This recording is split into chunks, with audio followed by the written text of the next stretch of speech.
François Nkurunziza ati nanze igitebwe n'ubugwari arakoze cyane n'umuririmbyi w'indashyikirwa ikaze kuri radiyo ishaka ijwi rya Rwanda Freedom Movement ivugira i Washington DC. Dufite saa 9 z'amanywa n'iminota 36 isazi Washington DC, tukajya saa 3 z'ijoro n'iminota 36 i Paris, Bruxelles n'ahandi mu Burayi bwo hagati ndetse n'iwacu i Kigali. Tukaba dufite kandi saa 4 z'ijoro n'iminota 36 isaha z'i Helsinki muri Finland. Uno munsi turi kuwa gatatu tariki ya 10 Ukwakira mwaka 2018, tukaba tugiye kubagezaho ikiganiro twahaye ino nyito FPR-DMI Kagame yaba yisubiyeho kuri gahunda yo gufungura imfungwa za politiki. Kino kiganiro mugiye kukigezwaho nanjye Joseph Ngarambe, nkabandi kumwe na bwana Sixbert Musangamfura, musanzwe muzi, akaba ari n'umunyamabanga mukuru w'ishyaka ishakwe Rwanda Freedom Movement. Nagira ngo rero muvandimwe Sixbert, niba wahageze mu kanya nari ntakuze muri studio, nagira ngo niba wahageze hagati aho ngaho ufata ijambo usuhuze abari batwumva. Ijambo ni ryawe Sixbert.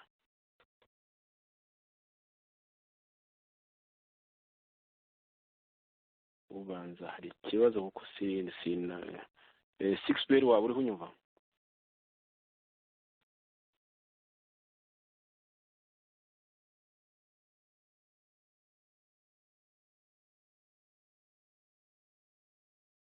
Hari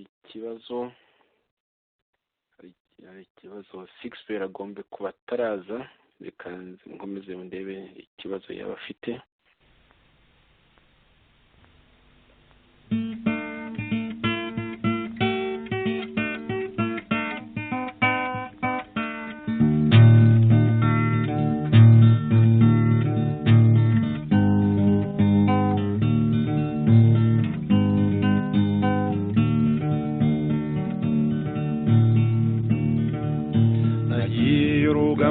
Rushyushye mama wambyaye mutera agahinda, ababyeyi ntabishaka, data wambyaye ngo ndeze gutsinda. Nari ntegereje amahoro ngo ngaruke kwa data kureba, nari ntegereje amahoro ngaruke kwa data kureba.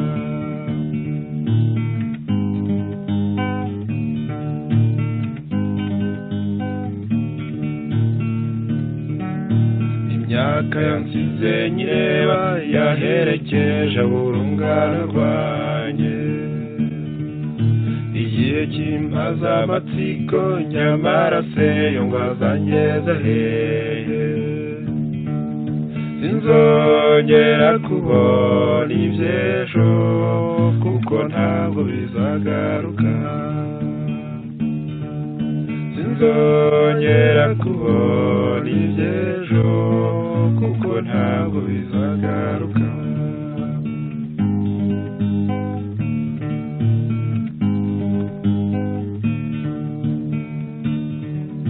Warasabye Imana irabyumva, warize cyane ku mutima wawe kugira ngo nzazunyakire nk'uko wari warabimenyereje. Wankumbuje utw'umunezero kuko wanyibagije ibibi, wankumbuje utw'umunezero kuko wanyibagije ibibi.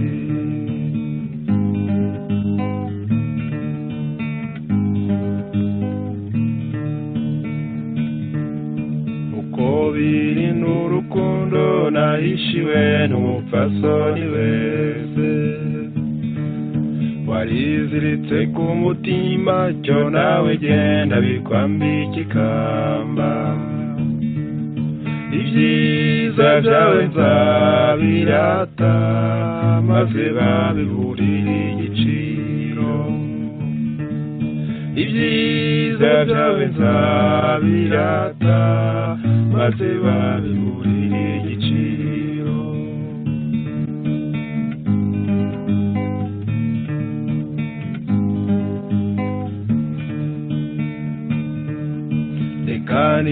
bagizweho imitima ibunganye itera umugongo ihiteye nubwo mbona ibintu bisa naho byahindutse byose komeza unyibutse ubwana bwacu n'ababyeyi n'igihe twataye komeza unyibutse ubwana bwacu n'ababyeyi n'igihe twataye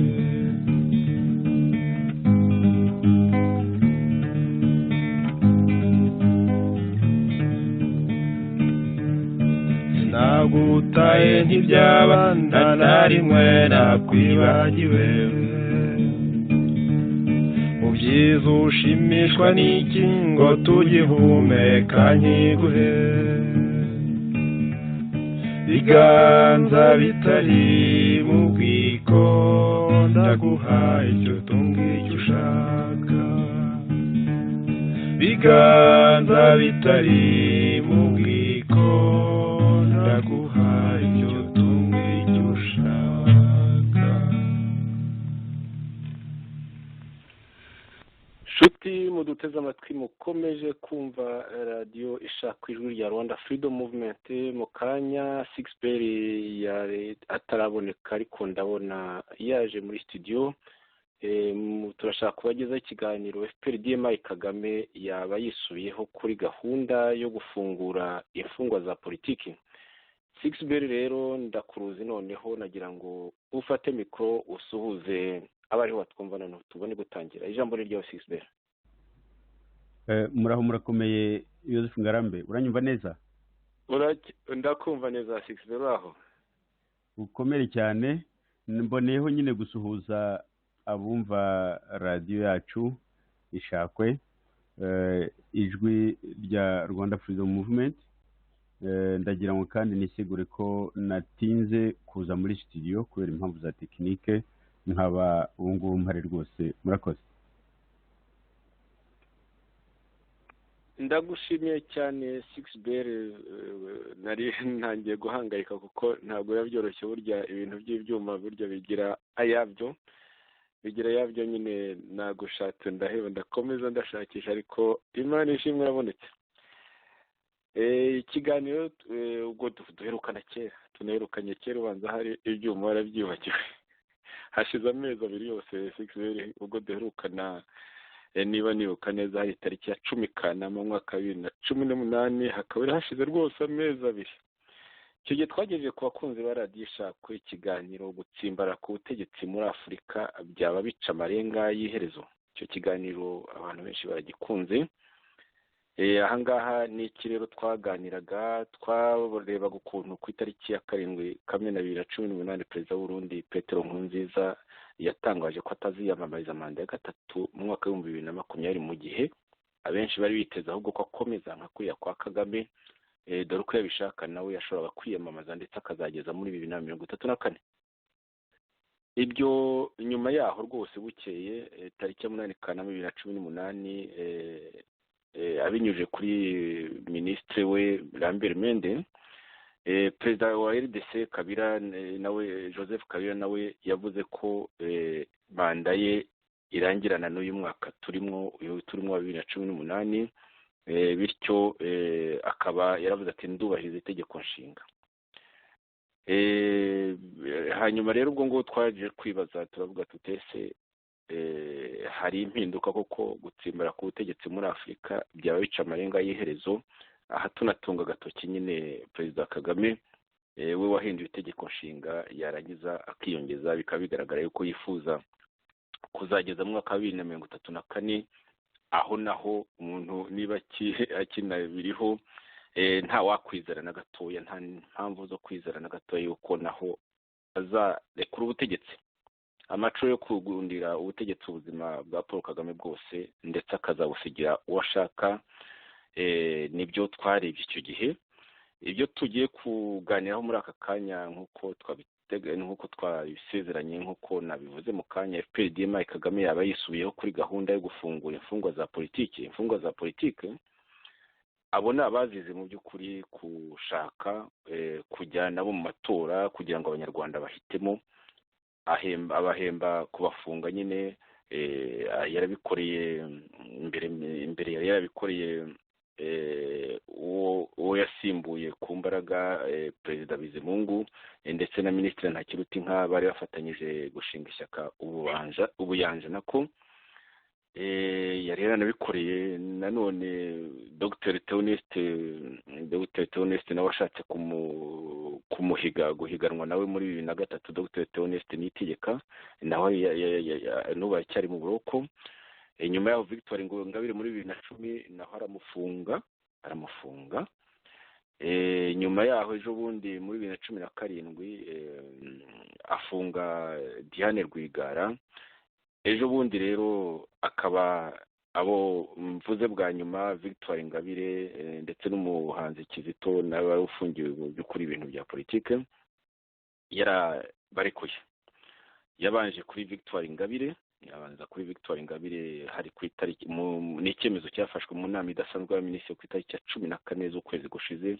Hagiye gushira amezi abiri bucya tariki ya 15 z'ukwezi gushize nyine kwa Nzeri babafungura. Hagiye gushira na ku kwezi gushigaje iminsi 5 gusa, iminsi 5 ngo gushira. Ejo bundi kwa gatanu tariki ya 5 icyumweru ntikirashira, nk'uko benshi babibonaga, nk'uko ndetse n'itegeko rihana ibyaha mu Rwanda Code Penal rishya ryasaga n'iricamwe amarenga, tujya tubona Diane Rwigara n'umubyeyi we Adeline Rwigara Mukangemanyi nabo barafunguwe by'agateganyo, dore ko bataranaburana, ngo bakaba bazaburana noneho bari hanze. Ariko aho twashoboye kubivuga byose no matangazo twagiye dukora, tukaba tuvuga yuko ibyo byose ari ibintu bidahagije, nibwo ari byiza byo kugira ngo abo bose babe bavuye mu buroko bajye byibuza ahantu hagutse, bote izuba aho babishakiye, babe banagenda. Hari amategeko, hari inzitizi nyinshi cyane ku bwisanzure bwabo. Bamwe ndetse baracyaregwa ibintu by'ibyaha nk'abo kwa Rwigara, baracyaregwa ibyo byaha biracyabakurikiranye ko ntibaranakatirwa nako ntibaranaburana uroye mu mizi. Abandi nabo kwinyagambura biragoye, babashyiriyeho inzitizi zikomeye, inzitizi zinakomeje kuvugisha benshi amagambo menshi. FPRDMA rero yaba koko yisubiyeho kuri gahunda yo gufungura imfungwa za politike. Mu ncamake ya kino kiganiro ababashe kukireba ku mbuga twagize Abanyarwanda benshi bari bamaze kwizera ko imfungwa za politike zigiye kurekurwa igihiriri nyuma y'uko Victoire Ingabire Umuhoza na Kizito Mihigo bafunguwe mbere yo kurangiza igifungo cyabo, na nyuma y'uko Diane Rwigara n'umubyeyi we Adeline Rwigara barekuwe by'agateganyo ngo bakomeze kuburana batari muri gereza. Gusa rero bidateye kabiri, urwego rw'ubugenzacyaha RIB rwahamagaye igitaraganya Victoire Ingabire Umuhoza, rusohora n'itangazo nyuma yo kubonana nawe, rusohora itangazo riteye kwibaza ibintu byinshi. Itangazo rica amarenga, itangazo rishimangira ko imbago ziherekeza irekurwa ry'izo mfungwa ziriho zigenda zibasatira kurushaho. Ibyo bitaradutunguye mu by'ukuri, ariko wenda igitunguranye cyane ni nk'ibikubiye muri iryo tangazo. Ubundi harimo nk'amagambo arimo cyangwa se imvugo irimo idakwiye ubundi urwego nk'urwo rw'ubugenzacyaha.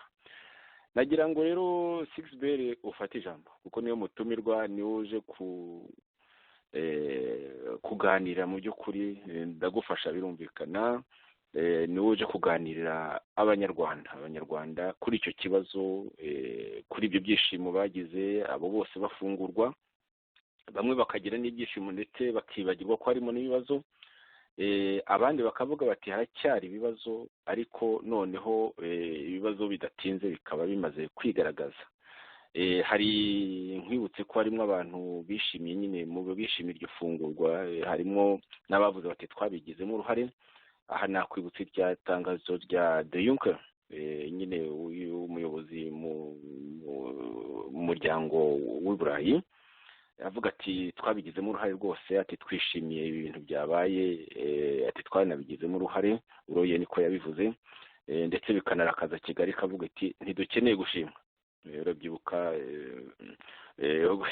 itangazo nyine ryatanzwe n'uriya mu minisitiri izina ndanaribuze Evode yavuga nyine ngo ntabwo dukeneye gushimwa, nko kuvuga nyine ko ngo batifuza nyine ko bigaragara ko hari umuntu uwo ari we wese waba wakozeho igitutu.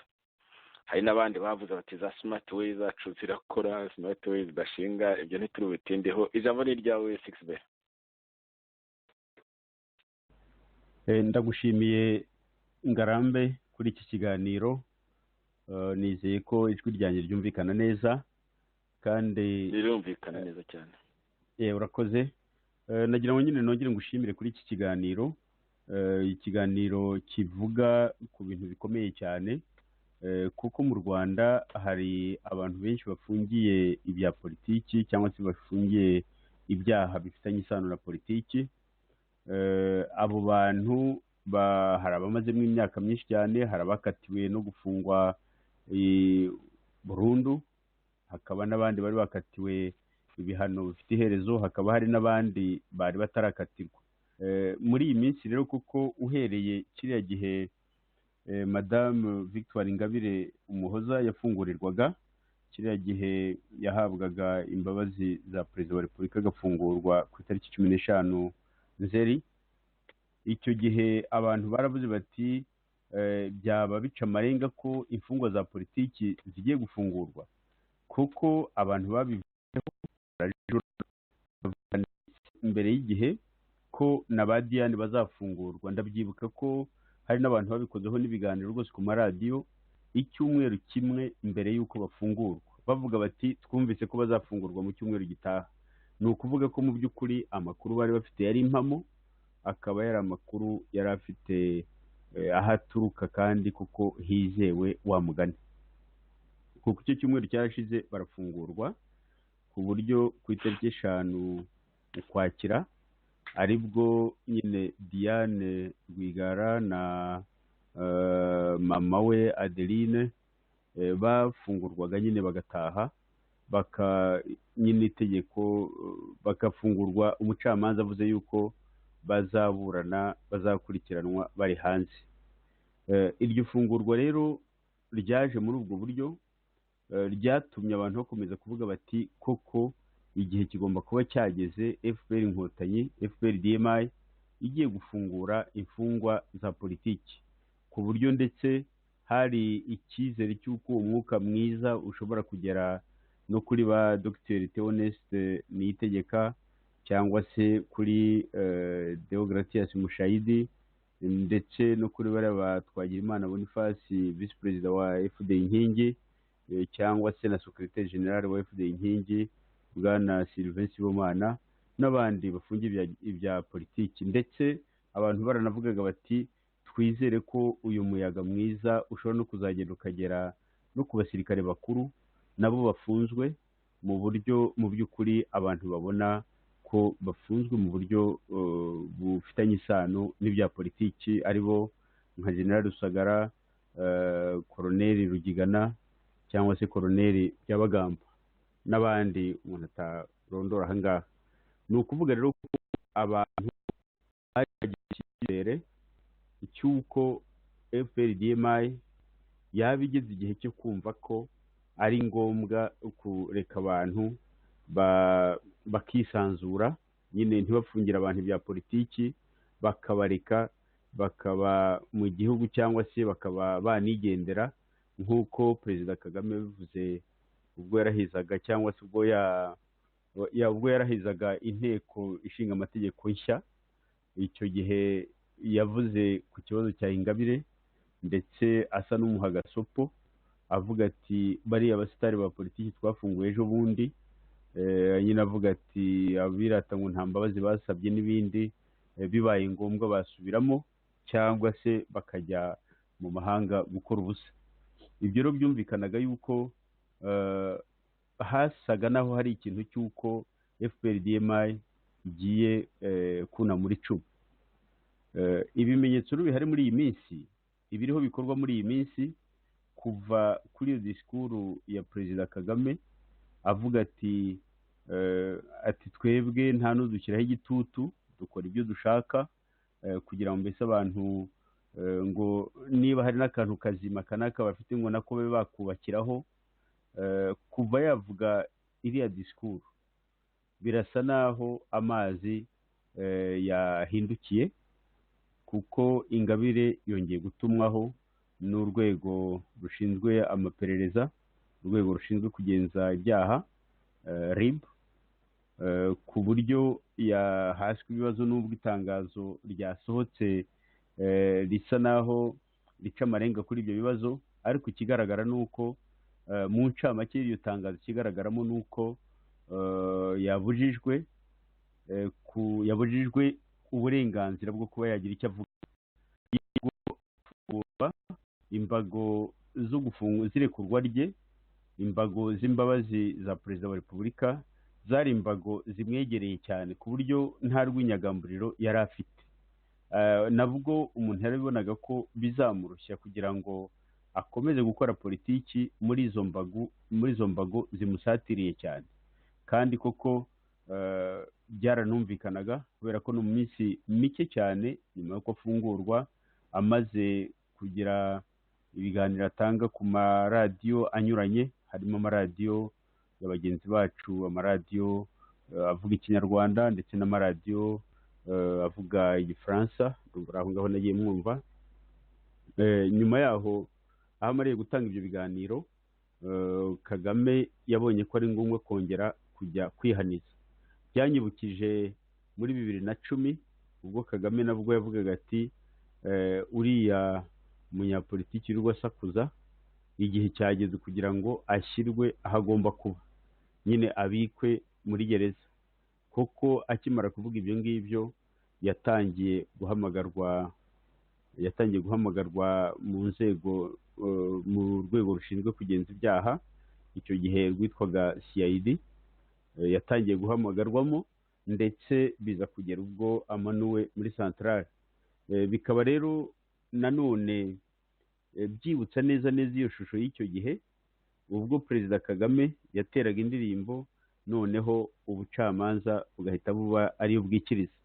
Ikindi kandi kigaragara ko ubucamanza bwacu butigenga, nyine bukorera mu kwaha kwa leta, ni uko nko gufungura ba Diane Rwigara uko byagenze, birumvikana ko ingingo umucamanza yashingiyeho avuga ngo nibatahe, nyine ngo nta mpamvu yo kugira ngo baburane muri gereza.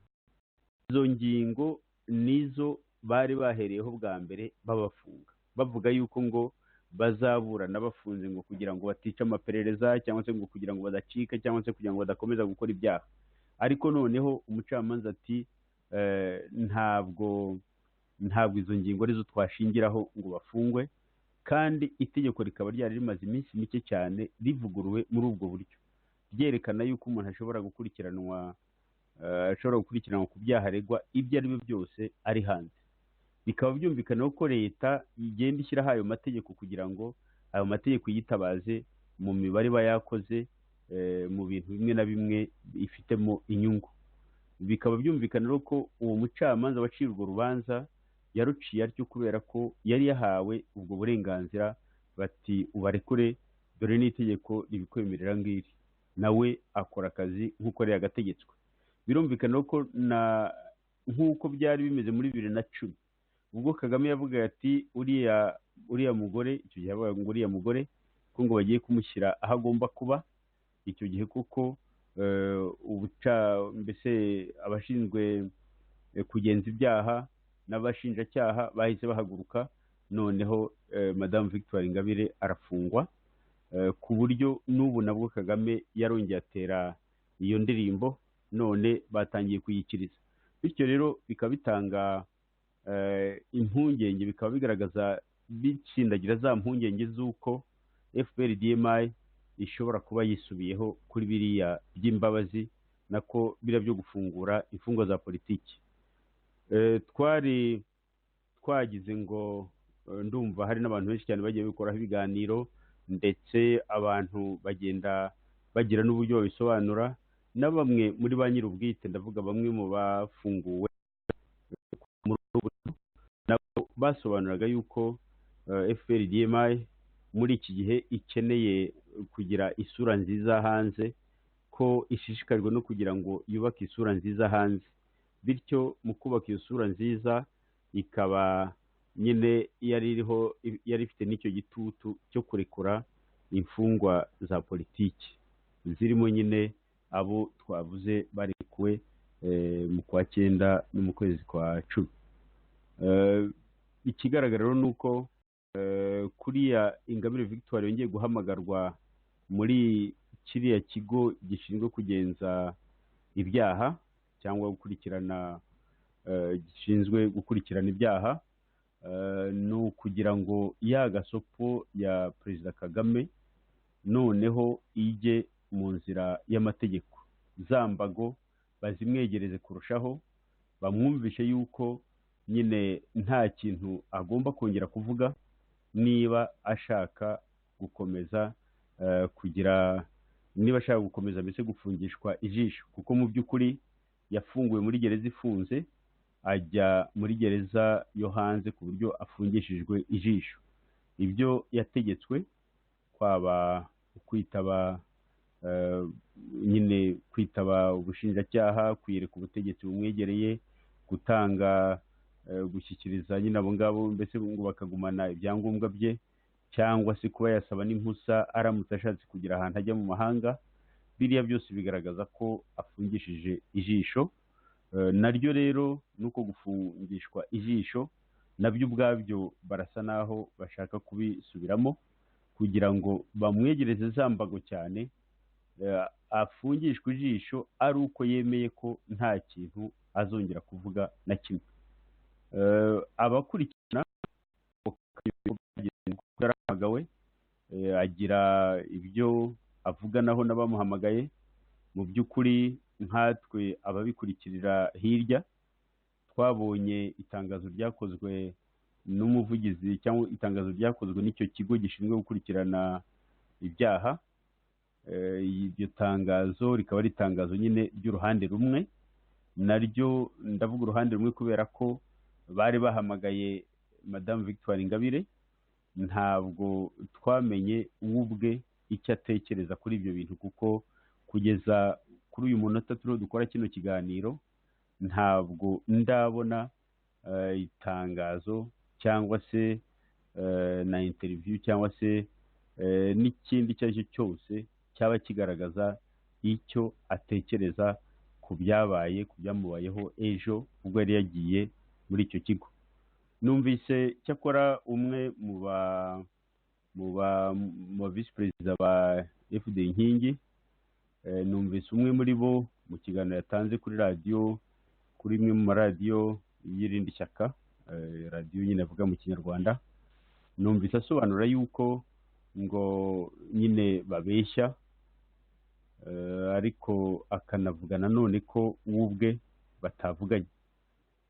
Nibyo cyantangaje kuba batavuganye, kandi niba ari visi perezida we kandi umuntu akaba yarafunguwe akaba afite uburyo bw'itumanaho, ntibyamaze inyota kuba umuntu yakora icyo kiganiro ku bintu bikomeye nk'ibyo, akavuga ati ntabwo nakwirwa nanabimubaza, ati kuko mbimubajije yanangaya kubera ko azi ko nzi imitekerereze ye.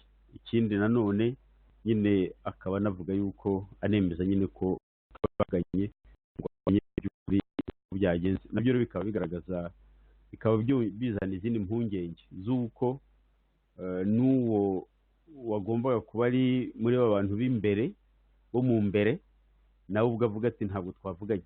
Bityo rero bikaba bitabuza uwo ari wese usesengura kugira impungenge z'uko zambago FPR-DMI yashyize kubo iriho ifungura, ku banyapolitiki iriho ifungura, izo mbago iriho igenda izibegereza cyane.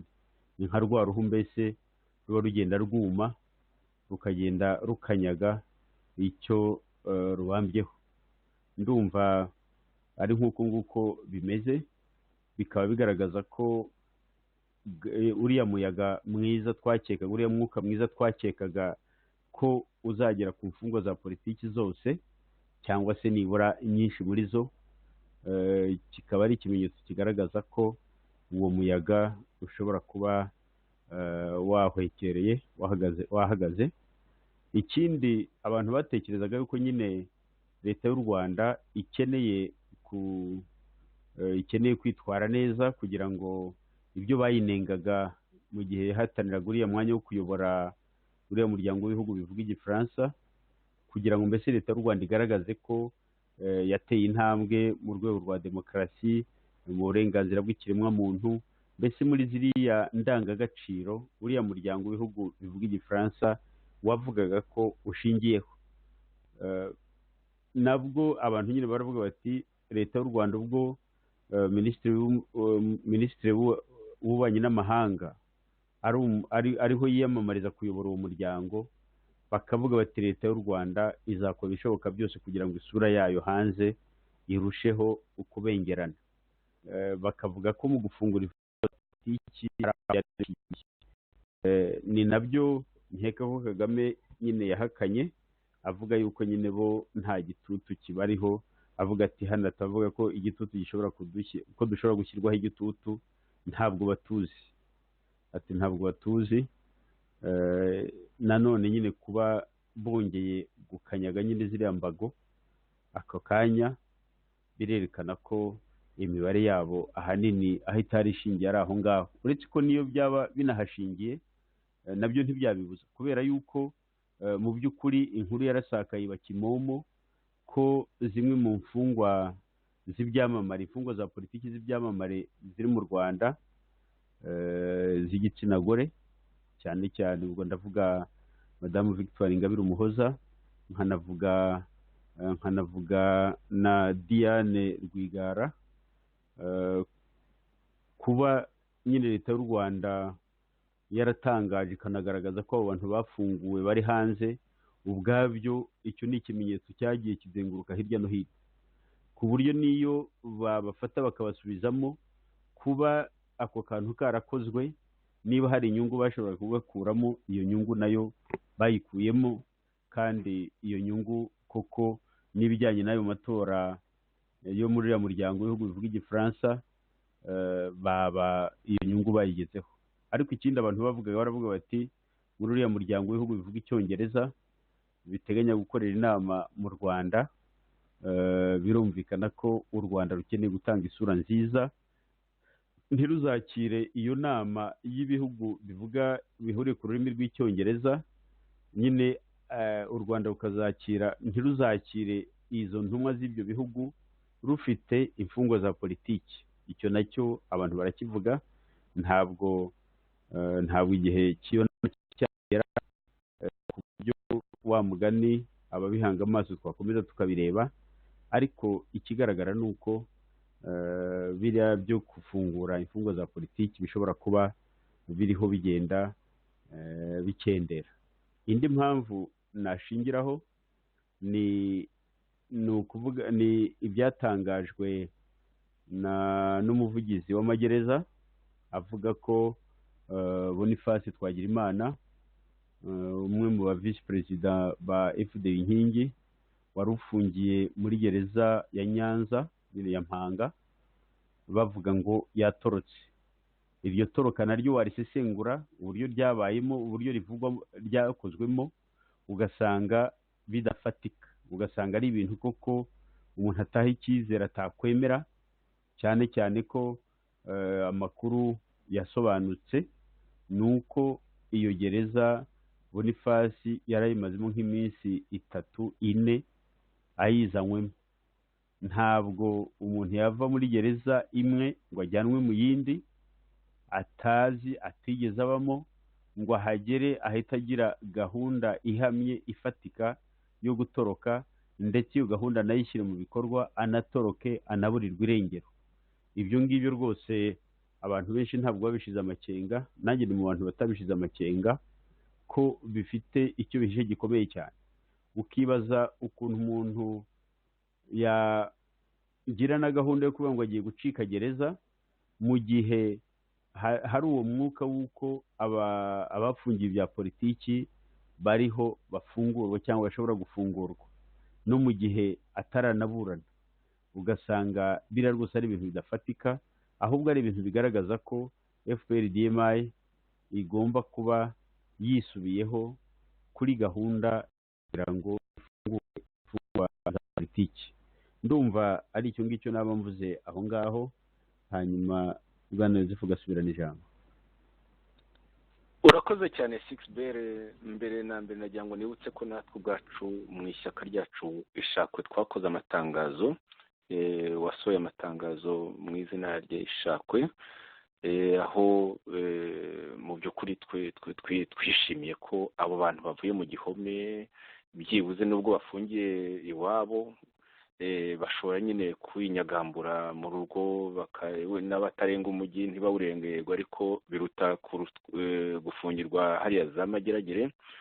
ugize neza kwibutsa nyine iryo bura rya visi perezida wa mbere ariwe Boniface Twagirimana rihangayikishije, ndetse umuntu akaba yibaza niba atarishwe. ibyo byose rero byerekana ko iriya ngoma ya Gatindi, ingoma ntindi rwose ngome, itararekura, itarashira ubukana, ndetse birakonjesheje, biteye ubwoba. Dusanzwe tuzi ko ari ingoma ngome nyine, ko nta kintu na kimwe ikora akantu gatoya ariko ku nyungu zayo. Ariko natwe twanabivuze, twavuze ko abo bose aho twabashe kubivuga hose, haba iwacu hagati yacu, haba ku yandi maradiyo wenda twavugiyeho, twagiye tuba ku ifungurwa rya Diane Rwigara na nyina Adeline Mukangemanyi, ndetse mu by'ukuri ari ku nyungu za Kagame, kabone n'ubwo nabo bafitemo avantage nyine yo kuba bavuye muri ubwo buroko mu mfunganwa bakajya ahantu mu rugo rwabo. Wanabyibukije ko ari nko kuva mu buroko ujya mu bundi, mu by'ukuri kabone n'ubwo ubwo bwa kabiri buruta ubwa mbere, ku mpamvu buri wese yakumva. Ikindi twibukije ko nk'abo ngabo bakinaburana mu by'ukuri babafunguye bagurishije umutungo, ibindi barabishenye. Tunibutsa aho twashoboye kubyibutsa hose ko nko kwa Rwigara bishe umukuru w'umuryango, ni ukuvuga Asina Paul Rwigara, ndetse ntibanasabira imbabazi byibuze, dore ko ntazagaruka, ariko ntibabisabira imbabazi. Umuntu akaba yibuka yuko n'umuntu bavuze ngo yamugonze, ikinamico bakoze ngo bamubaze cyane ngo aracyahahamutse, ariko imyaka ikaba ishize ari myinshi, batavuga uwo ari we, batavuga n'iryo hahamuka niba ryarakize niba cyangwa ritarakize. Urumva rero byose bera amakinamico yuzuyemo ubugome bwinshi cyane, no kutagira icyo bikanga mu by'ukuri, bagakubita ikinyoma n'aho ngaho bazi neza ko ari ikinyoma, ntibasimbikangwa mbese. Nagira ngo rero tugaruke kuri Victoire, wenda tube turetse ibyo kwa Rwigara ku mpande, kuko nabyo buriya bizagira icyo tuzamenyaho n'icyo bizaduhishurira. Tugaruke kuri Ingabire. Ikibazo cya Ingabire, arafunguwe. Ejo bundi baramuhamagaye nta n'ukwezi kurashe, ejo bundi baramuhamagaye nako ejo baramuhamagaye kuwa kabiri. Itangazo nk'uko babivuze, hasohotse itangazo ryo ku ruhande rumwe rya polisi.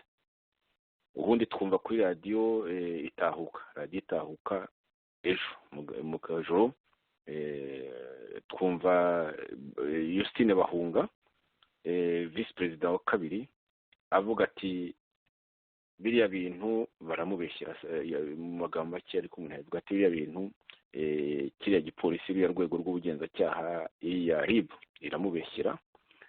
Ibyo arabivuze, twarabyumvise. Gusa rero akanumvikanisha yuko muri ibyo byose akanumvikanisha yuko atavuganye na Ingabire. Kuba rero atavuganye na Ingabire nabyo ubwabyo ntabwo bitanga kredi, ntabwo mu by'ukuri bituma nawe ibyo avuga, ibyo amuvugira, wumva bifite ireme. Ibyo ariko njye mbibona, tuzaba tubigarukaho. Ibyo byose rero, nyuma y'ibyo byose habayeho ko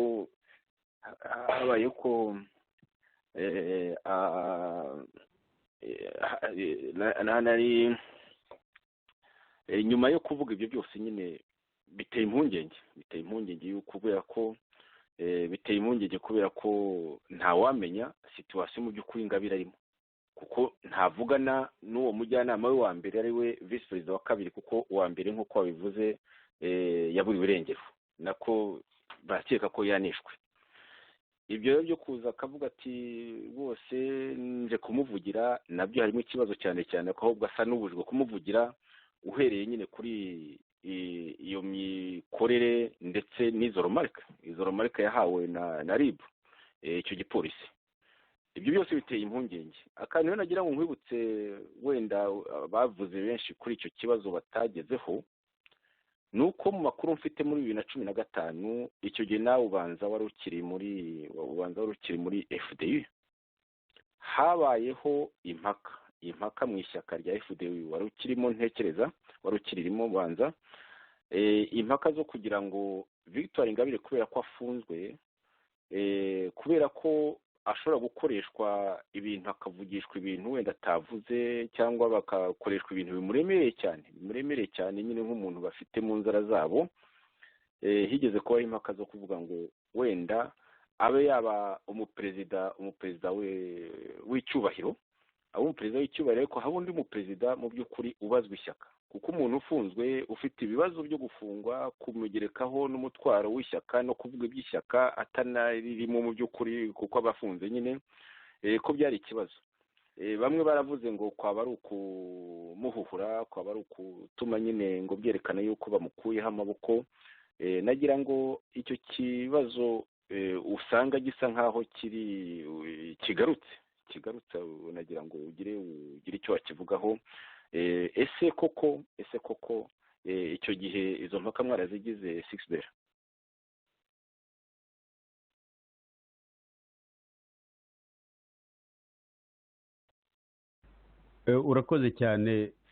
urakoze cyane kuri icyo kibazo, kuko izo mpaka zabayeho. Icyo kintu twarakiganiriye, nari nkiri ubuyobozi bwa FD Inkingi, twakiganiriye dukurikije yuko umuntu wacu wari perezidante w'ishyaka Madame Victoire Ingabire Umuhoza yari afunze, ndetse akaba yarafunze yaratiwe, tukanasanga ari mbese mu maboko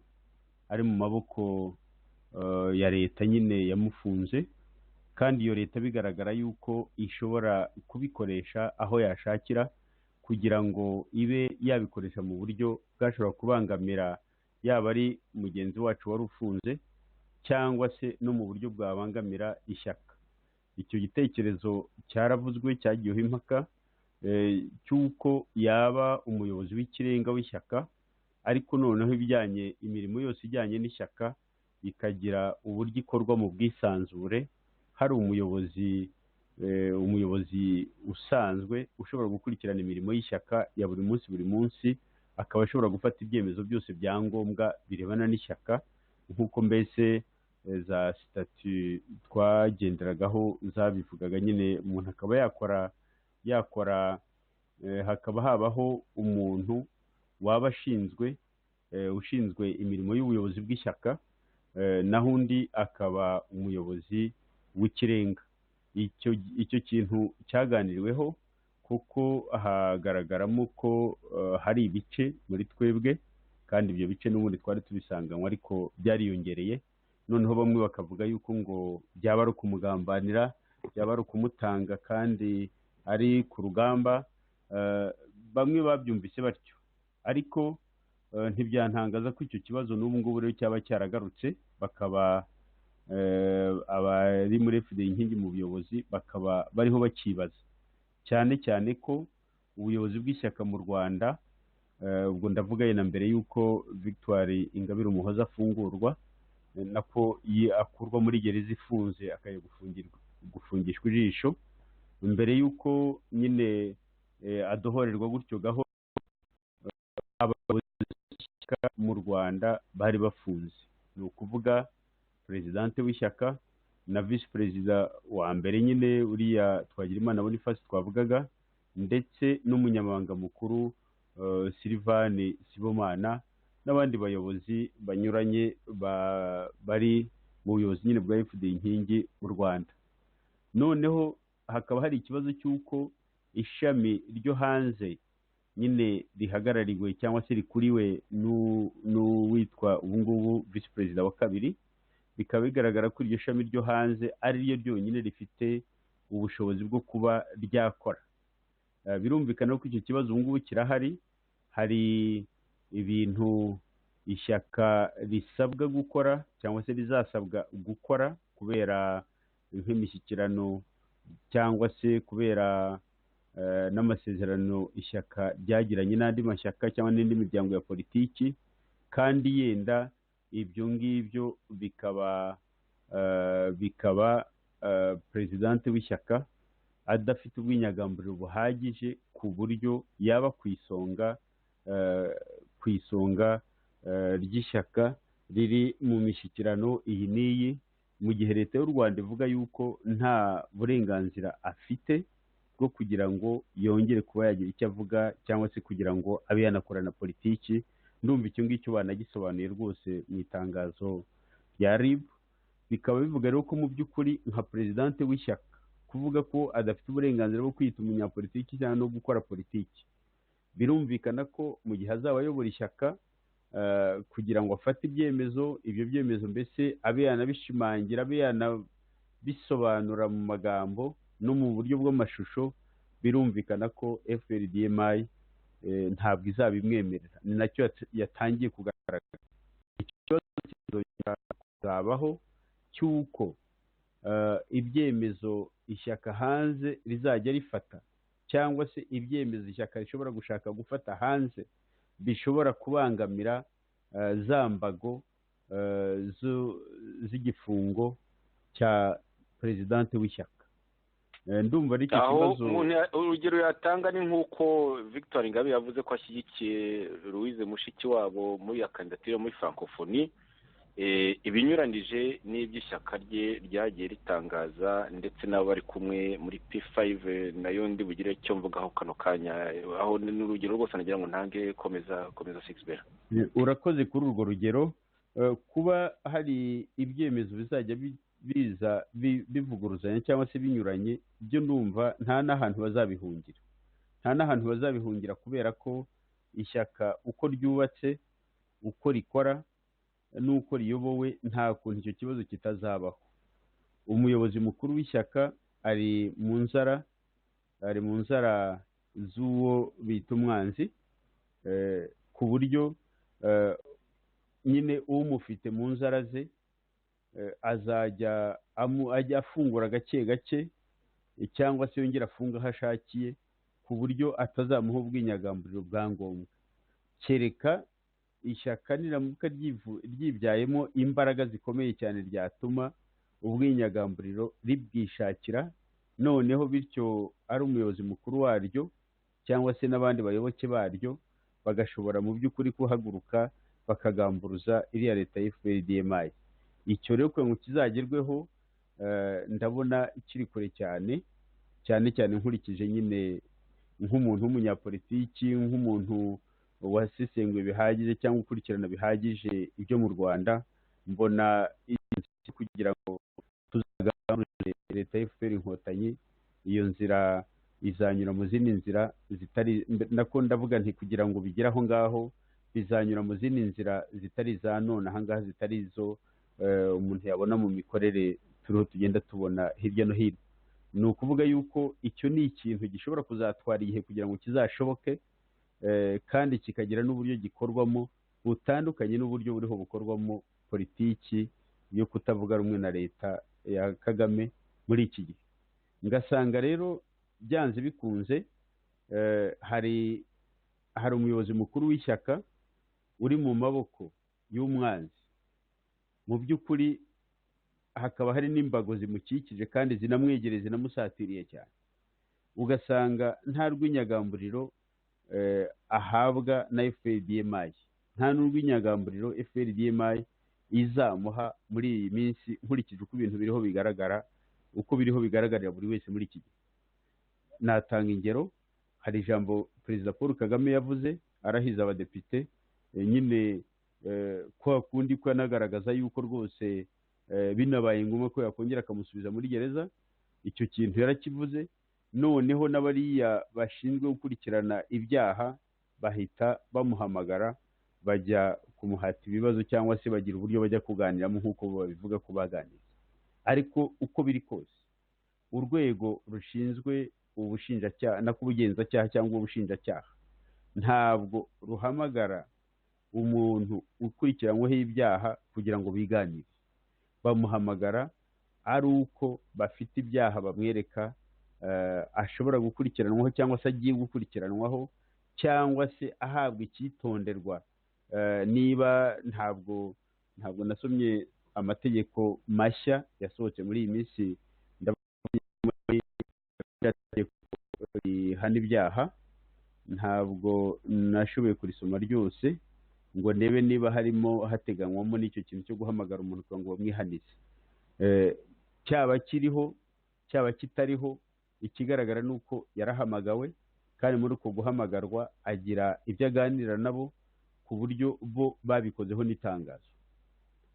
Bikaba bigaragaza yuko n'izambago za mbabazi za perezida wa repubulika nyine bamwibutsa ko zimwegere, zimugose, zimusatiriye cyane, bavuga bati uramenye nta rw'inyagamburiro ufite mu rwego rwa ziriya mbabazi twaguhaye. Bikaba byumvikana rero ko kugira ngo nk'umuyobozi mukuru w'ishyaka ibyemezo bikomeye ishyaka rishobora gukora, ndavuga haba ari mu mpuzamashyaka rikoreramo cyangwa se no mu bindi bikorwa rishobora guteganya hanze y'igihugu, birumvikana ko kugira ngo umuyobozi mukuru w'ishyaka usa naho akiri ku ngoyi mu by'ukuri, kugira ngo abe yajya ku isonga y'ibyo ngibyo, biragaragara ko bishobora kutazamworohera, bityo ugasanga nyine hashobora kuzabaho imvugo ebyiri. Hakabaho imvugo y'ubuyobozi bw'ishyaka mu gihugu n'imvugo y'ubuyobozi bw'ishyaka hanze. Ibyo byombi rero kugira ngo ishyaka rigire imbaraga cyangwa se rinahe icyizere ku barikurikira cyangwa se n'abandi bo mu mitwe ya politiki itavuga rumwe na leta, birumvikana ko ishyaka rigomba kunoza imvugo, bityo noneho ibyo byose bikagira uburyo bihurizwa hamwe, kandi bikaba ari imvugo koko ihuriweho nyine n'ubuyobozi buzaba buri mu Rwanda n'ubuyobozi buri hanze. Ikindi gituma avuga ubuyobozi buzaba buri mu Rwanda ni uko nkurikije amarenga agaragara muri iriya tangazo ryatanzwe na biriya biro bishinzwe gukurikirana abakoze ibyaha, ikigaragara ni uko cyane cyane hari aho bavuga yuko ngo baganiriye cyangwa se ko baganiriye na Madamu Victoire Ingabire Umuhoza ku byerekeranye n'ukuntu abana be bashobora kuzaza kumusura mu buryo bwo kuza muri za gahunda bita ngo ngwino urebe, ugenda usobanura ibyo wabonye. Kuvuga rero ko ngo n'icyo ngicyo cyaganiriweho ubwabyo yego birumvikana ko bihabanye n'uko urwego rushinzwe gukurikirana ibyaha rwaganira n'umuntu rukekaho ibyaha, ukuntu nyine abana be bashobora kuzaza kumureba ngo muri izo za gahunda za ngwino urebe. Ibyo ngibyo ubwabyo urumva ari ikintu kiberanye mbese kibusanye cyane n'inshingano z'icyo kigo gishinzwe gukurikirana ibyaha. Ariko niba cyaravuzwe nk'uko bo bagitangaza, cyangwa niyo cyaba kitaravuzwe ariko bakagitangaza, ni ukuvuga ko kuri bo kugira ngo uwo mubyeyi abonane n'abana be ni uko abana be bazaza kumureba. Nicyo umuntu ashobora kumva.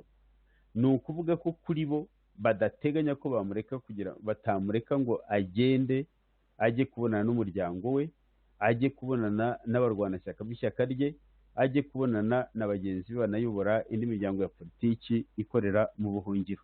Bikaba rero bigaragaza ko nyine igifungo cy'ijisho arimo gikomeye cyane, kitazamuha urw'inyagamburiro. Numvaga ari icyo ngicyo narangirizaho icyo kibazo warumbajije. Ndagushimye cyane, kandi biracyaza buriya tuzongera tugaruke kuri ibyo bibazo byose, kuko umunsi ku wundi, cyumweru cyangwa se n'ukwezi, hazira byinshi bizigaragaza, nubwo mu by'ukuri bimaze kugaragara bitwumvisha neza uko ibintu bimeze, wanabisobanuye neza uhereye kuri iryo tangazo. Ikindi cyo birumvikana kubona Victor Ingabire ubwe nta cyari yavuga kuri iryo tangazo, nabyo birasobanura byinshi, tuzabigarukaho. Muri iryo jambo nako muri icyo kiganiro, umwe mu bungirije Victor Ingabire, visi perezida we wa kabiri Justin Bahunga yatanze ejo kuri radiyo Itahuka, hari n'abagize ati impuzamashyaka P5 iracyakora, ati impuzamashyaka P5 cyangwa P5 iracyakora. Aha rero byasaga nk'aho nyine harimo abantu bari bagerageza guhumuriza dore ko hari ibibazo nyine muri iryo tangazo, aho rinavuga riti Victor Ingabire yavuze yuko atabasha gucecekesha imbuga za interineti zimwiyitirira ndetse n'abantu bamwiyitirira. Bisobanura ko muri abo bantu bamwiyitirira harimo n'ayo maradiyo, hakabamo n'iyo radiyo Itahuka nayo ivuga mu by'ukuri ibitandukanye n'ibiriho bivugwa n'abo ngabo, cyangwa se ku rwego rw'ibya mushiki wabo n'ibyavuzwe na Victor Ingabire ho twaniyumviye birumvikana. Ikindi cyo radiyo Itahuka kuki kuva kare kose ukwezi kugiye gushira, ni komantere yanjye rwose, si ni ikibazo ndumbaza, hagiye gushira ukwezi Victor Ingabire afunguye iyo radiyo. Ni radiyo ataravugiraho mu gihe yavugiye kabiri kuri radiyo Inkingi, akavugira kuri radiyo RSP Info akavugana n'umunyamakuru Murindahabi, akavugira kenshi ku maradiyo menshi harimo za BBC, Ijwi rya Amerika n'andi. Ariko radiyo ngo yo muri P5 ariyo radiyo Itahuka ya RNC ishaje, iyo radiyo akaba atarayivugiraho. Urumva rero ko ikibazo kirahari, ntabwo aho ngaho nta komantere umuntu yashyiraho, nagusaba ngo ushyireho. Ndashaka gusabye ku bwanjye kuvuga ko ikibazo kirahari cy'iyo mibereho y'abavuga ibintu bitandukanye n'ibyo Kigali yifuza mu gihe bakimufite mu ntoki. Icyo kibazo kirahari cyo kuba nyine iryo shyaka rye ryaragize strategy mu by'ukuri ntekereza ko atari nziza, yo kugira ngo umuntu w'imbohe bitwaje ko ngo ari uburyo bwo kumufasha kumva afite imbaraga muri ubwo buroko, bakamuha ibintu biremereye nka biriya, bikoreshwa bimuvunnye, bikoresha mu kumuvuna, mu kumutesha agaciro, kuko nabyo birimo iriya tangazo, harimo amagambo amutesha agaciro, binakoreshwa mu gusenya ishyaka rye ndetse no mu gusenya ubufatanye bw'iryo shyaka n'andi mashyaka nk'uko byumvikana n'undi wese ushobora kumuvugira. Harimo ibibazo rero bikomeye, tuzagenda tubigarukaho. Nagira ngo dusoze, twatangiye bitugoye kubera impamvu za tekinike, tumaze isaha tuvuga. Nagira ngo usoze ni ibibazo tuzagaruka, birumvikana ni ibibazo tuzagaruka bikomeye, ibibazo nyine byo kuba umuntu twari tuzi ko nta bwisanzure afite, kuko amasezerano nyine condition, ni ukuvuga ibyo yasabwaga, ibyo Ingabire yasabwaga kugira ngo abone imbabazi za perezida, byagaragazaga neza ko urw'inyagambiro ari rutoya. Yaragerageje aravuga ko biragaragara ko ariho abizira, kandi ntabwo ari urugamba rworoshye rwo kugira ngo nyine abe yava kuko muri ayo menyo ya rubamba. Nahe masomo rero mu gusoza umuntu yavana muri iyi situation, muri wabivuze byinshi, ariko nagira ngo bivugo nasoza. Ikindi cyo nk'abantu bifuza yuko umunyarwanda yisanzura, ni iki twakora? Twavuga tutese Kagame ararusha imbaraga opposition, isi yose isa n'iyayobotse igitugu cye, turekere, ni ndumva atari cyo tugamije. Ijambo ni ryawe unasoze Sixbert. Ndagira ngo nongere ngushimire cyane cyane ku kuntu usobanuye n'ibyo byose bigaragaza nyine ko mu by'ukuri imikorere mbese ukuntu cyane cyane ubwo twavugaga nyine ikibazo cya madamu Victoire Ingabire Umuhoza, ukuntu azashobora kuyobora ishyaka riri mu mpuzamashyaka nyine nka P5 P5 kandi nyine mu gihe azaba adafite nta kwinyagambura afite, mu gihe azaba akikijwe n'imbago zimwegereye cyane zimubuza kuvuga, nyine ukuntu bisobanuye werekana ko harimo ibintu mbese bihabanye ibintu bigaragaza ko gukora muri ubwo buryo bitazoroha. Ndibaza ko kiriya ni ikintu gikomeye cyane cyari gikwiye gutuma abakora politiki baba ari abari muri izo mpuzamashyaka cyangwa se abandi mu miryango ya politiki itavuga rumwe na leta ya Kigali, amasomo dukwiye gukura hariya ni uko dukwiye guhindura imyumvire n'imikorere ya politiki yo kugira ngo tube twagamburuza leta ya FPR Inkotanyi. Ikigaragara ni uko uburyo abantu bakozemo mu myaka myinshi ishize, ubwo buryo ntabwo nyine umusaruro w'ubwo buryo wagize aho ugarukira. Bikaba bigaragaza yuko abantu bakwiye kongera gutekereza mu buryo bwimbitse, bagashakisha ukuntu bashyira ingufu cyane cyane mu mishinga ya politiki miremire, mu mishinga ya politiki abantu bazarushaho kwibonamo, abantu bazarushaho kwitangira, abantu bashobora kuvuga bati ibi bitekerezo niyo nabizira naba nziza ikintu gikomeye. Byanze bikunze ndabona bisaba ko abantu batera intambwe bagana aho hantu, kuko niho honyine mbona hashobora kuzaturuka igisubizo kirambye, igisubizo umunyarwanda ubwoko yaba aturukamo ubwo ari bwo bwose, aho yaba yarahungiye aho ariho hose, cyangwa akarere yaba akomokamo ako ariko kose, nibwo buryo mbona umunyarwanda azibonamo, akaba ubishoboye wumva yabitinyuka akaba yanabyitangira, kandi akabyitangira avuga ati iki ni ikintu gikuru, ngiye kucyitangira kugira ngo kizafashe baba ari abariho ubu n'abandi bazadukomokaho ejo n'ejo bundi. Birumvikana ko igihe cyose abantu bazaba bakorera politiki mu buryo budaha imbaraga cyane ibyo baharanira, imishinga ifatika nk'iyo ngiyo, birumvikana ko urugendo ruzaba hari gahunda twakoze muri politiki, gahunda ndende yo kugenda dusobanura amabi akorwa na leta ya Paul Kagame n'ingoma y'igitugu ya Paul Kagame. Twarabisobanuye koko ku buryo ndetse n'amarorerwa akomeye cyane yahishahishwe twagiye tubyerekana, dutanga ibimenyetso. Noneho amahanga amwe asa n'abyumva, andi arabyirengagiza nyine kubera inyungu afite mu gukomeza kumukoresha mu kudurumbanya akarere na Afurika.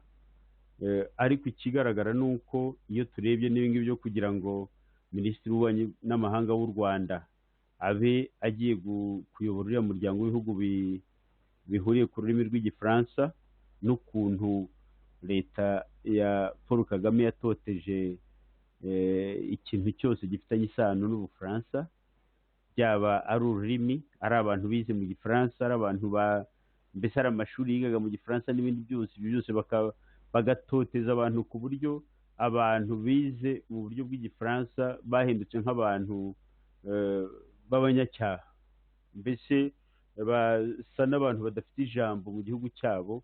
Abantu bari barize, bari mu burezi bamazemo igihe kandi babifitiye n'ubushobozi, abo bantu rwose barabazimya.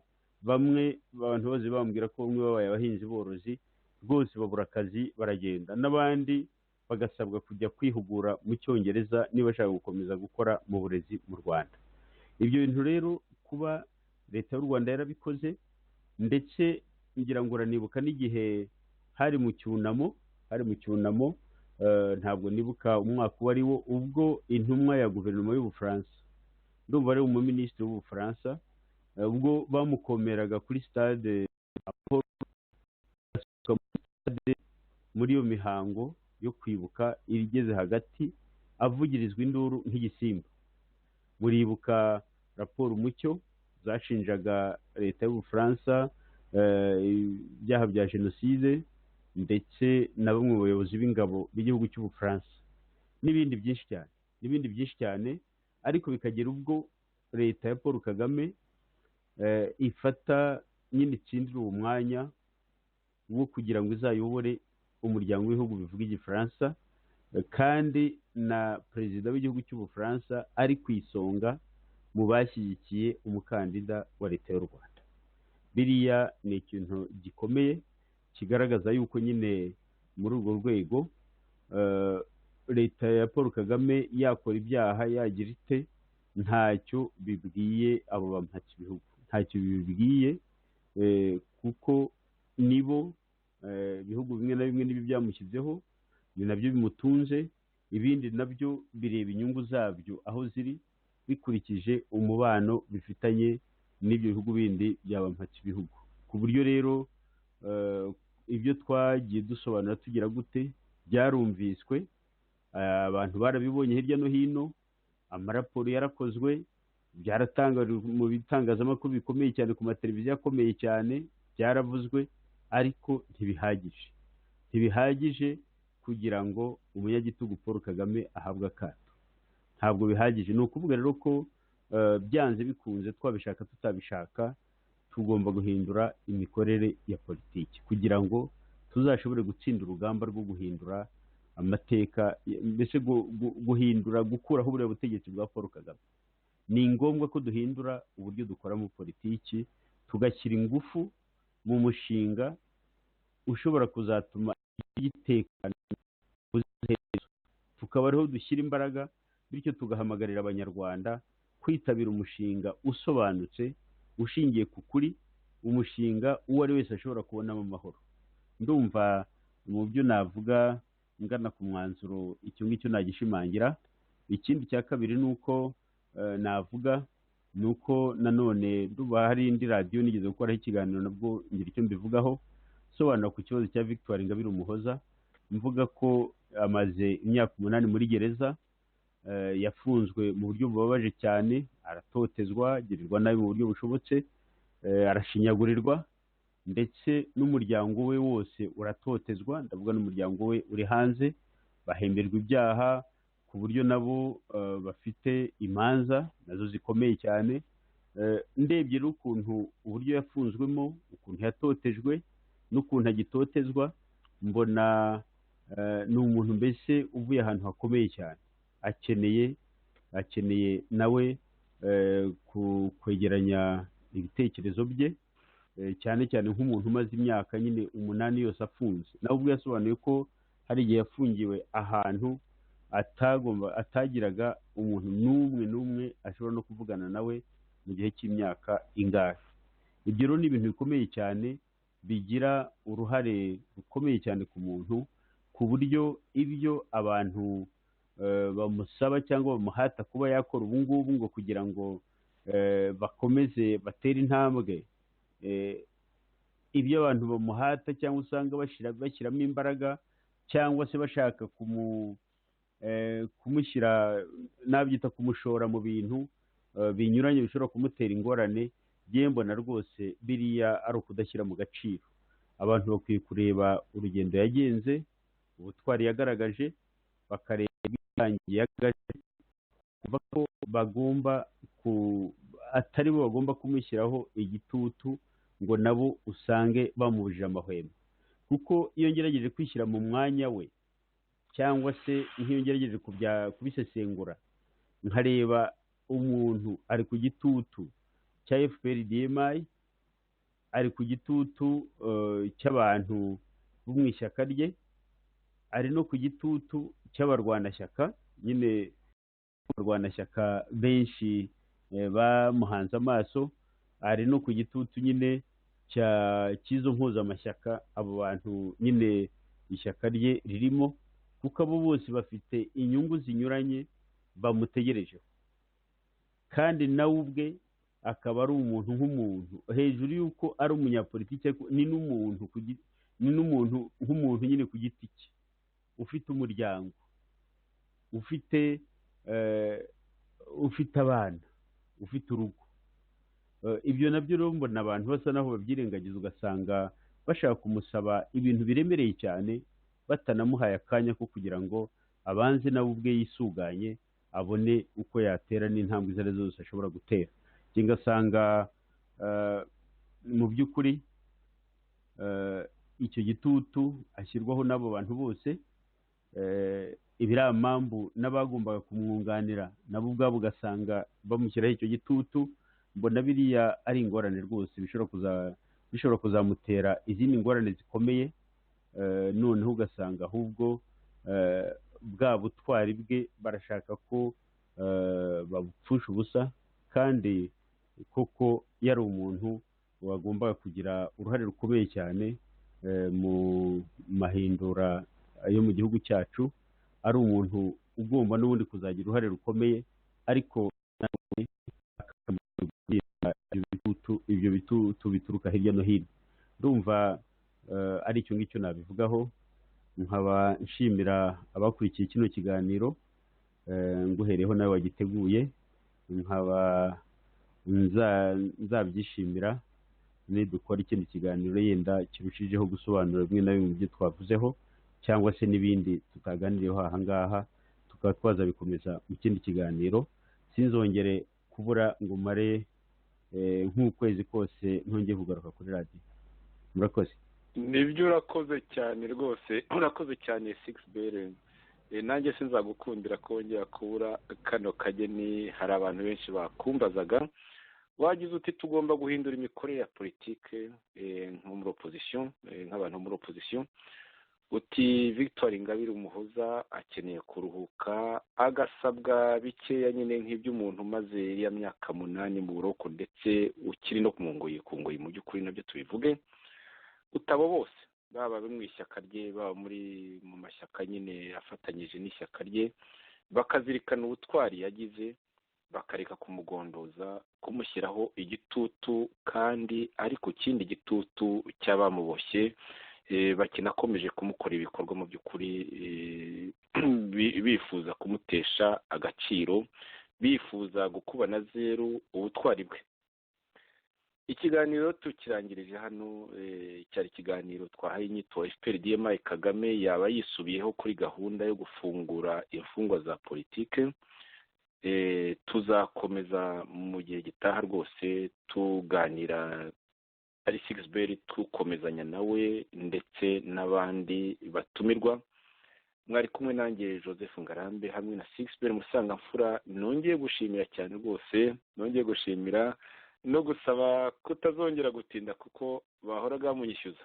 Ijoro ryiza rero nshuti mwari muteze amatwi radiyo Ishakwe, kandi rero aho bwakeye muhinge, muzasarure ndetse muzabone n'imvura. Abakora akazi katara k'ubuhinzi nabo turiya bifuriza umusaruro mwiza.